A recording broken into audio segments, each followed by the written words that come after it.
ter uma ideia da unidade do que eu quero dizer. A primeira coisa que eu queria fazer quer dizer, o que eu gostaria um pouco de tratar seria um pouco as relações entre república, direitos e nação, pensando na República Brasileira. Mas, para fazer isso, eu queria, inicialmente, afastar, digamos, a forma usual com que o tema da República é tratado na modernidade, ou, pelo menos, como, por exemplo, o debate contemporâneo recorta o tema da República Democrática, ou de uma república, no mundo moderno, vinculando essa república ou à ideia de demos ou à ideia de etnos. Quer dizer, no fundo, a república, digamos, para a gente localizar de forma mais fácil, a república, na concepção, por exemplo, dos procedimentalistas ou liberais, seria constituída por litisconsortes, por pessoas, por partes simetricamente dotadas dos mesmos direitos, que estabelece um contrato para a formação de uma vontade e a formação do direito. Contrariamente, os comunitaristas, vamos dizer assim, Walser, mais especificamente, inclusive, nesse ponto, assinalam... e no caso dos liberais, esse pacto de fundação da República não necessariamente coincide com a forma de integração social da nação. Para os comunitaristas, ao contrário, a ideia da República é de um povo que se atribui os direitos e trata esses direitos como formas ou meios de autoexpressão e autorrealização de uma identidade prévia ou pré-política.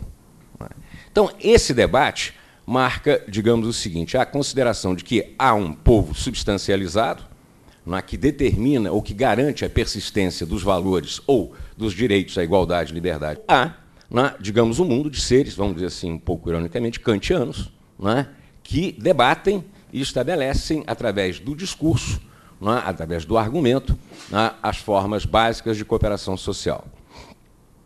Bom, as acusações entre os dois, digamos, essas partes contendoras, os liberais dizem que os comunitaristas, de certo modo, submetem a ideia de república às contingências casuais da história, em termos de povo, em termos de nação, de fronteiras, etc., e, ao final, acabam submetendo os direitos fundamentais, os direitos à liberdade, direito à igualdade, ou os direitos positivos e negativos, a um direito coletivo que, no tempo, ultrapassa a importância destes direitos fundamentais.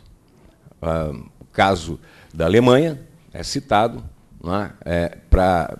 como exemplo disso. Os comunitaristas, por sua vez, dizem que, pensando no dá para entender por que é que uma república como a de Weimar não consegue sustentar os direitos fundamentais e se torna presa fácil do fascismo, exatamente porque não há os direitos não haviam sido objetos de uma espécie de contaminação ética por parte da sociedade alemã. Bom, na verdade, o caso alemão desmente, digamos assim, serve e desmente as duas posições ao mesmo tempo, o que nos deixa numa enrascada danada. Na verdade, eu penso que esse debate entre comunitaristas e procedimentalistas, eles têm um campo conceitual próprio, específico, e que dificilmente captura não só as possibilidades de construção ou de construtivismo de uma república democrática, como também, historicamente, eles não dão conta da complexidade histórica do mundo moderno e do mundo contemporâneo. Por isso, eu, de um lado, Taylor, o Werneck acha que eu sou Taylor, mas eu não sou Taylor, Taylor, o Walser, digamos, sem perder os ganhos desse debate, mas de um lado, Habermas, Rawls de um lado, não para esquecer, não para perder os ganhos, mas para tentar deslocar esse campo conceitual, propondo uma alternativa que, digamos, para discutir, para ser discutida, que é a possibilidade de pensar o tema da República no mundo moderno e entre nós, através de uma perspectiva de que que existem três grandes linguagens de subjetivização do mundo moderno e, portanto, de construção da modernidade. A linguagem do interesse, a linguagem da razão e a linguagem dos afetos ou dos sentimentos. Eu utilizo o termo linguagem numa concepção transcendental, ou seja, entendo as linguagens como um dado transcendental, no sentido de... mas que se modifica pelo uso também, na mesma perspectiva. E essas linguagens compõem um quadro, quadros, de certa maneira, coerentes entre si, nascidos da vida, mas que ganham formulações proféticas em vários autores, como Hobbes, Locke, Rousseau, Kant, Spinoza, Marx, Maquiavel e assim por diante. Eu não estou dizendo que essas linguagens são invenções de autores, mas que estes autores dão formulação profética e organizam estas linguagens, que, por sua vez, são linguagens que se comunicam entre si no mundo moderno. Bom, como é que eu vejo o tema da linguagem do interesse? É uma linguagem que tem um modelo antropológico, o indivíduo, ou seja, o homem, sob a figura do indivíduo, existe antes do pacto social e a sua liberdade está protegida por direitos negativos.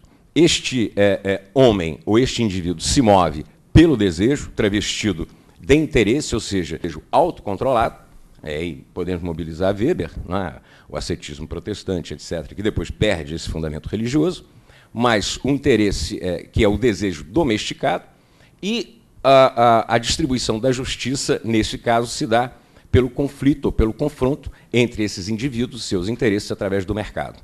Estado e lei têm apenas o estatuto de condições para garantir a competição, o conflito controlado entre esses indivíduos. Na linguagem da razão, ao contrário, o personagem antropológico, ou quiser, o modelo antropológico fundamental é o do cidadão, que existe ou durante ou principalmente depois do pacto social, como em Rousseau. Este cidadão, o pacto, por sua vez, é absolutamente racional e esse cidadão é revestido dos direitos positivos, de participação política, e para a formação de uma vontade que encontra a sua tradução na lei, que, por sua vez, reflete não só a pura discussão, mas a ideia de uma vontade geral, que tem uma forma em Rousseau e que tem uma outra forma em Kant. Em Kant, são os imperativos que nascem da nossa estrutura transcendental, e em Rousseau a coisa é um pouco mais misteriosa.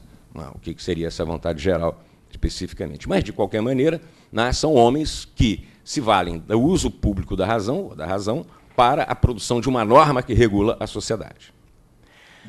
A linguagem dos afetos, por sua vez, tem como modelo antropológico um homem considerado da perspectiva aristotélica, ou seja, o homem como nó de relações sociais. Portanto, diferentemente do indivíduo e do cidadão, do indivíduo que existe antes, do cidadão que existe depois, o homem só existe nas relações sociais. Esta figura pode ganhar, e no Ocidente acabou ganhando, a noção de pessoa, o que significa o homem na sua integração, nas suas várias possibilidades de realização.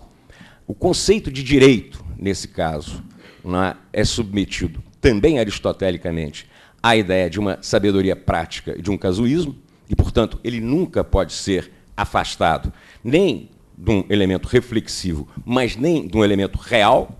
Só para dar uma ideia, não sei se vocês conhecem, um livro que saiu, foi traduzido agora no Brasil, do John McDowell, Mente e Mundo, em que, ao invés de imaginar que a nossa mente produz livremente os conceitos sobre o mundo, ou que a nossa mente reflete o mundo, ele propõe exatamente um meio termo aristotélico, que é o empirismo mínimo, fugindo exatamente destas contraposições que, no fundo, estão naquele debate. Então, a teoria dos afetos não é simplesmente a teoria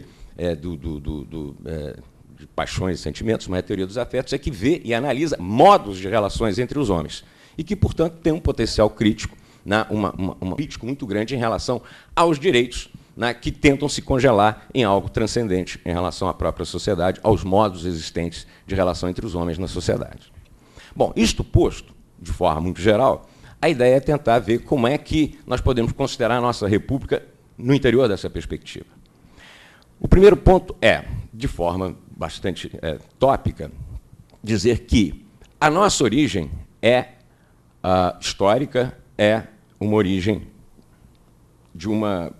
baseada numa vertente especial da linguagem dos afetos. Ah, bom, antes que eu me esqueça, os profetas, digamos, que eu vejo da linguagem dos afetos são, na modernidade, Maquiavel, Spinoza e Marx, principalmente. Né? É óbvio que isso é polêmico, mas, enfim. Né? Mas, no nosso caso, no caso específico da construção do Brasil, a nossa origem é aristotélica, ou está na linguagem dos afetos, por influência do neotomismo,